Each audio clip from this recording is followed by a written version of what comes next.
আজকে উপদেষ্টা পরিষদের মিটিং এ গুরুত্বপূর্ণ তিনটা সিদ্ধান্ত হয়েছে। আমি রিড আউট করবো, এটা রিড আউট করার পরে আপনার সিদ্ধান্তগুলো জানতে পারবেন।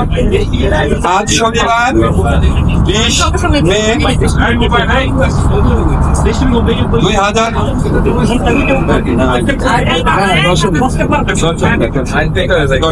আচ্ছা, আমি আবার থেকে বলছি। আজ শনিবার 10 মে 2025 তারিখে উপদেষ্টা পরিষদের এক বিশেষ সভা অনুষ্ঠিত হয়। সভায় আন্তর্জাতিক অপরাধ ট্রাইব্যুনাল আইনের সংশোধনী অনুমোদিত হয়েছে। সংশোধনী অনুযায়ী আন্তর্জাতিক অপরাধ ট্রাইব্যুনাল কোন রাজনৈতিক দল, তার অঙ্গ সংগঠন বা সমর্থক গোষ্ঠীকে শাস্তি দিতে পারবে।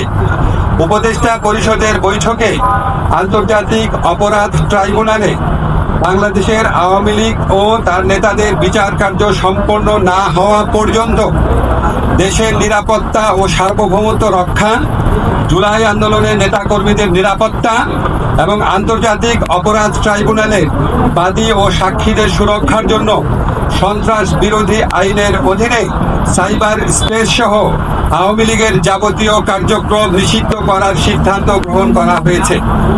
এ বিষয়ে প্রয়োজনীয় পরিপত্র পরবর্তী কর্মদিবসে জারি করা হবে। এর পাশাপাশি আজকে উপদেষ্টা পরিষদের বৈঠকে জুলাই ঘোষণাপত্র আগামী 30 কার্যদিবসের মধ্যে চূড়ান্ত করে প্রকাশ করার সিদ্ধান্ত গৃহীত হয়েছে। ধন্যবাদ।